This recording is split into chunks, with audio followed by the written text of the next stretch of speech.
بسم اللہ الرحمن الرحیم. خواتین و حضرات، میں ہوں اختر عباس اور آپ سب کو میرا سلام پہنچے. بعض کیفیات اور واقعات اور حادثات ہم فلموں میں دیکھتے ہیں. کبھی کبھی ایسا بھی ہوتا ہے کہ کہیں کوئی غلطی ہو اور خاتون اس پہ شور مچائے اور اس کو منع کیا جائے اور کہے کہ میں باہر جا کے بھی بتاؤں گی اور یہ بھی کروں گی اور وہ بھی کروں گی، تو اسے وہیں ویلن موقع پہ جان سے مار دیتا ہے. کبھی کبھی یہ بھی وہ کہتے ہیں کہ اچھا جا کے تم نے جو کرنا ہے سو کر لو. اس کیس میں یہ ہوا کہ پچھلے سال جب میں اسلام آباد گیا تو ایک خاتون اپنی بہن کے ساتھ آئیں اور انہوں نے اپنے سسرال کی اور میاں کی خوب بد تعریفی کی.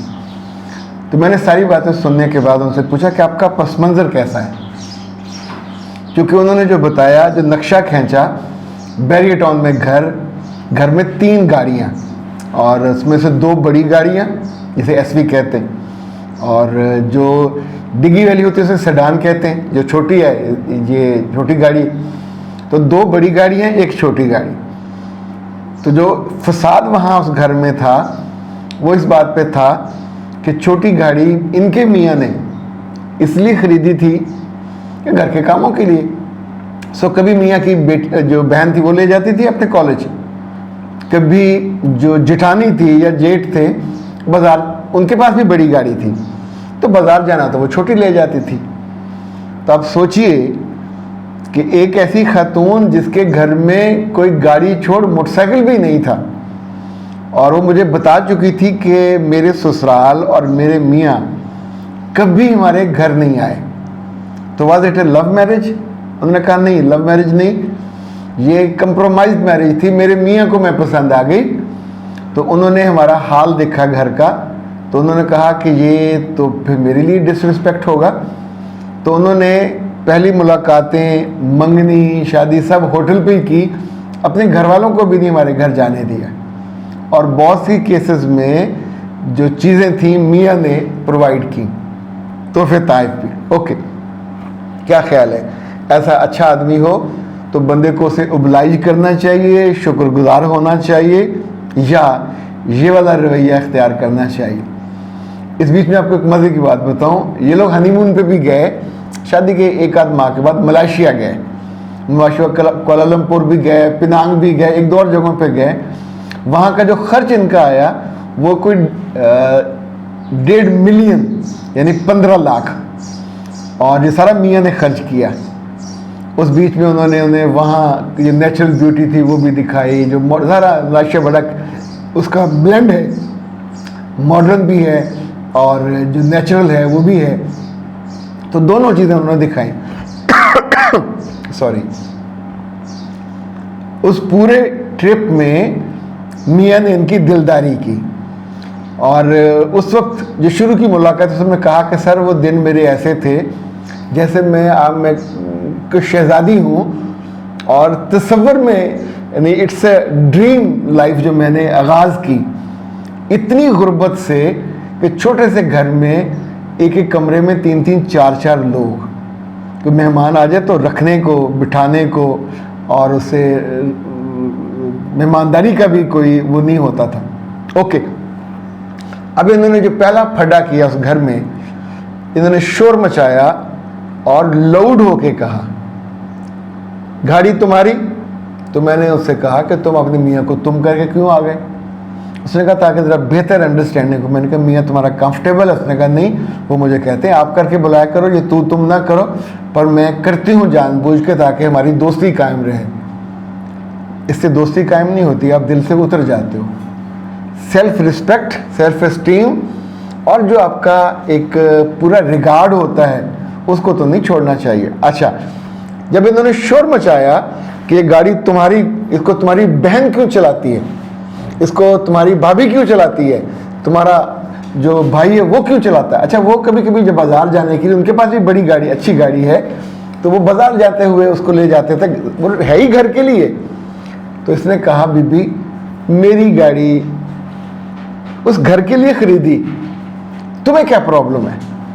یعنی یا تو تم جہیز میں لائی ہو تو تم کہو کہ جی میری گاڑی، نے کہا نا، تم میرے، تمہاری ساری چیزیں میری، اختیار بھی میرا ہونا چاہیے، میں روکوں. اور یہ بات اس نے اتنی بد لحاظی سے کہی کہ بھابھی تک اور بھائی تک یہ آواز گئی اور اس کے بعد they stop using that car. اب جو لیٹسٹ ہوا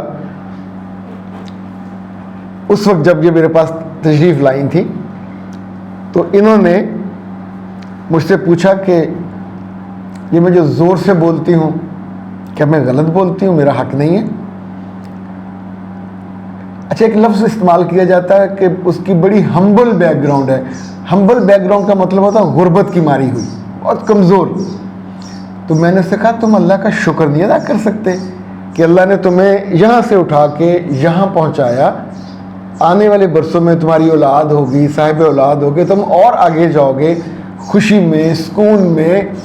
لیکن تم یہ جو کر رہی ہو یہ تو بہت ناقدری ہے, ناشکری ہے. تو ناشکری کرنے والے لوگ عام طور پہ میں نے دیکھا کہ اللہ تعالیٰ ان سے نعمتیں واپس لے لیتے. تو اس نے آگے سے کہا لے کے دکھائے. اس نے پہلے لیٹ دی ہے نعمت, اب میرے پاس ہے, لے کے دکھائے. میں اس کو کبھی I would never allow him کہ مجھے وہ اپنے سے الگ کرے. اچھا یہ جو تکبر ہوتا ہے یہ اتنے زور سے بولتا ہے اور جیسے بری گاڑیاں پیچھے سے دھواں چھوڑتی ہیں نا, یہ اس طرح کا معاملہ ہوتا ہے. بدنما دھواں پیچھے چھوٹتا ہے, برا لگتا ہے آپ کو. اگر یہ بدبودار بھی ہو تو اور بھی برا لگے گا. میں نے ان کی ساری باتیں سننے کے بعد ان سے کہا کہ میرا ایک بڑا ہمبل سا گیس ہے, اگر آپ اپنی غلطیوں کو نہیں مانو گے اور اپنی ان ساری باتوں پہ ڈٹے رہو گے تو یہ رشتہ چل نہیں پائے گا.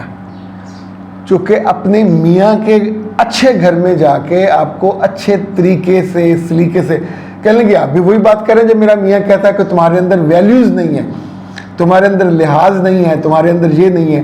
تو میں نے پوچھا کہ کس بات پہ یہ کہا؟ انہوں نے کہا کہ میں عام طور پہ جب سے اس گھر میں آئی ہوں تو میرا میاں میرے پھلوں کا بہت خیال رکھتا ہے, تو بار بار لے کے آتا ہے. تو ایک دو دفعہ ہوا کہ پھل وہاں کم تھے, یعنی پڑے ہوئے تھے لیکن جیسے کوئی تربوز کسی نے کھا لیا ہو, کوئی کچھ سیب کسی نے لے لیے ہوں. تو نیچے آ کے انہوں نے شور مچا دیا کہ میرا پھل کس نے کھایا. تو ایک آدھ دفعہ میاں نے کہا کہ میں نے کھایا. اس نے کہا نہیں تم جھوٹ بول رہے ہو, یہ کسی اور نے کھایا اور تم. اب سوچئے یہ گھٹیا بات ہے, قابل برداشت نہیں ہے. میاں نے اگلے روز اس کو چھوٹا فریج لا کے کمرے میں ڈال دیا کہ تم اپنے فریج جو فروٹ ہے اس میں ڈال دیا کرو, لیکن یہ جو تم نے نیچے کیا یہ ڈرامہ یہ کسی طور قابل قبول نہیں ہے کہ میں تمہیں اتنا فیسیلیٹیٹ کرتا ہوں تاکہ گھر کا سکون باقی رہے. اب انہوں نے جو آخری کام اس وقت جو میرے پاس آئی تھی تو یہ کر کے آئی تھیں کہ میں تم لوگوں کو برباد کر دوں گی, میں تمہاری بہن کا رشتہ نہیں ہونے دوں گی, میں تمہارے بھائی کا گھر جو ہے وہ توڑوا دوں گی, میں محلے میں کھڑے ہو کے بتا کے جاؤں گی کتنے برے لوگ ہیں. تو میں نے اس سے پوچھا کہ تم بی بی کیا بتاؤ گی کہ کتنے برے لوگ ہیں؟ نہ وہ کردار کے برے, نہ وہ اخلاق کے برے, نہ وہ جو دولت کمانے میں کوئی حرام چیز کرتے ہو. تو اس نے کہا میں اصل میں اپنے غصے پہ جب مجھے آتا ہے تو مجھے لگتا ہے میری اونرشپ کہیں مجھ سے روٹ رہی ہے, کھو رہی ہے, اس لیے میں لاؤڈ ہو جاتی ہوں. اب کاؤنسلنگ میں آپ بہت سی چیزیں ایسی جو ڈائریکٹ نہیں کہہ پاتے, اس کی بد اخلاقی پہ, بد مزاجی پہ. تو پھر بھی میں نے بڑے محتاط لفظوں میں کہا کہ اگر آپ نے اپنا رویہ نہ بدلا, چونکہ یہ رویے سے زیادہ رویے کی بدصورتی اتنی زیادہ بڑھ رہی ہے کہ یہ اس گھر میں ناقابل برداشت ہو جائے گی اور پھر آپ بہت تنگ ہو گئے, اسی گھر میں واپس جانا پڑے گا.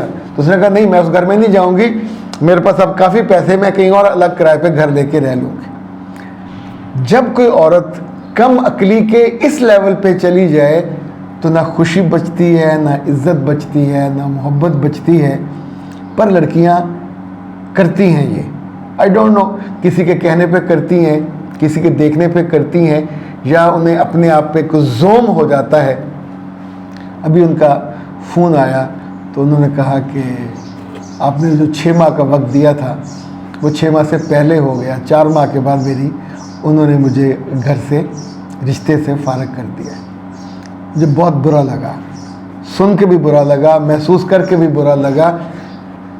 ایک عورت کو موقع ملا اپنی زندگی کی کمیاں کمزوریاں وہ جو گیپس ہے اللہ نے وہ فل کر دیے اور آپ اس کو دونوں ہاتھوں سے پکڑ کے سینت نہیں سکے, سب کچھ برباد کر دیا اپنے برے رویے کی وجہ سے. اجازت دیجیے, السلام علیکم.